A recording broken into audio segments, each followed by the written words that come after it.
大家好，欢迎收看慢食慢语。今天我做的是一道经典的家常凉菜葱油鸡。这道菜和白切鸡有些类似，只是在调味上呢更突出葱油的香味儿。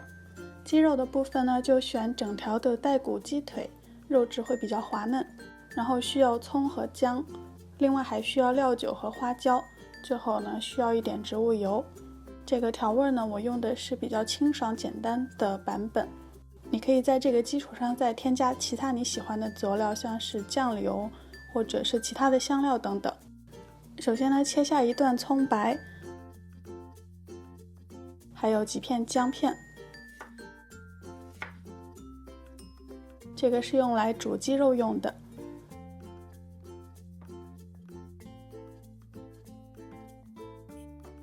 然后呢，再把剩下的葱的葱白这样斜着切成段。这个葱白是用来熬葱油用的，然后葱绿把它细细的切成葱花，这个就是最后撒在鸡身上作为调味用的。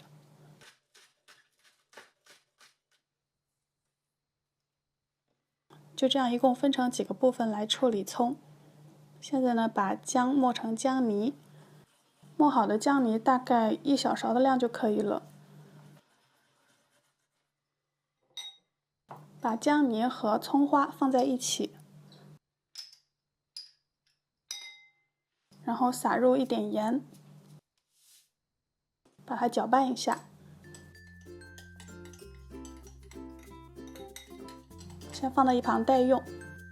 现在呢，我们来准备煮这个鸡腿。首先你要烧一锅开水，在水即将烧开的时候把鸡腿放进去。水的量要能够完全没过鸡腿，然后放入刚才切好的姜片和葱白，然后再倒入料酒，盖上锅盖，大火煮开之后呢，转到最小火，让这个水面保持即将要沸腾的状态，就是时不时的在锅边冒一个小泡，这样，然后盖上锅盖呢，这样小火用浸煮的方式把这个鸡给焖熟。在焖鸡的同时呢，我们来准备葱油，把油倒在一个小锅里头，放入刚才切成段的葱白，然后直接冷油就放入葱白，开小火慢慢的煎，让这个葱白的香味完全释放到油中，做成葱油。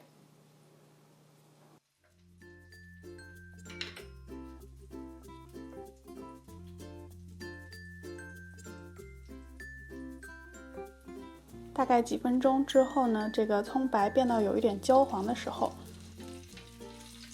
就可以把花椒倒进去了。花椒一下锅呢，就要很快的出锅，不要把花椒给炸糊了，大概半分钟到1分钟就好了。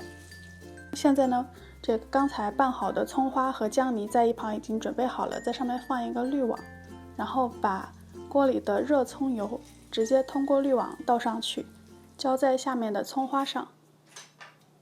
这样经过热油一激之后，这个葱花的香味也会散发出来。把它搅拌好，这个就是一会儿我们用来调味的葱油。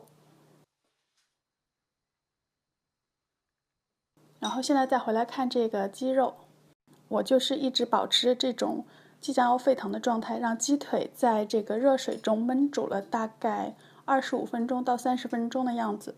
如果你的火力无法控制的那么精准呢，你可以先中火煮10分钟，然后关火再焖上大概15分钟。把鸡腿捞出来之后，你可以用一个叉子来检查一下，插到它关节连接处最后的部分，抽出来，流出来的汁水是透明的，就说明这个鸡肉已经熟了。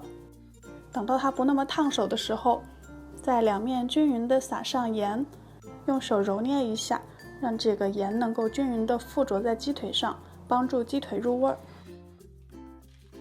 然后把撒过盐的鸡腿呢放在保鲜袋里头密封起来，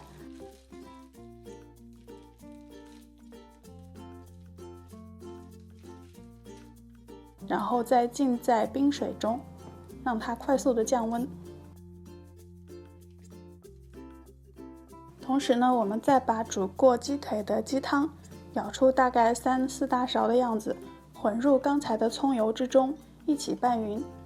这个时候你可以尝一尝葱油汁的味道，如果不够咸，可以再加一点盐。现在等到鸡腿凉透了之后，我们再来切块。在鸡肉还热的时候切，它会散掉，就直接用一个能够砍骨头的刀，把这个鸡腿切成几段就可以了。然后把它摆放在盘子里头，浇上我们刚才调好的葱油汁。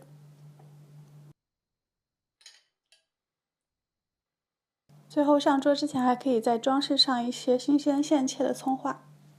现在就可以直接吃了。不过我是比较喜欢让它先冷藏一会儿再吃，让这个鸡肉有时间再吸收一下葱油的味道。这个葱油鸡呢，做起来没有什么特别复杂的地方，唯一要注意的就是掌握好火候。煮好的鸡肉呢，应该是鸡肉已经熟了，但是骨髓中还留有一点红色，这样这个鸡肉才是比较鲜嫩的状态。总之呢，只要火候掌握得好，这个鲜嫩的鸡肉配上清香的葱油汁，这个味道是非常好的。如果你喜欢吃鸡肉的话呢，请一定要试一试这道鲜美又简单的葱油鸡。欢迎大家到微信和微博上来关注我，下方是我的个人网站，在网站上可以找到很多其他的菜谱。如果你们想要第一时间收看新视频呢，也不要忘记订阅我的个人频道。最后，谢谢大家的收看。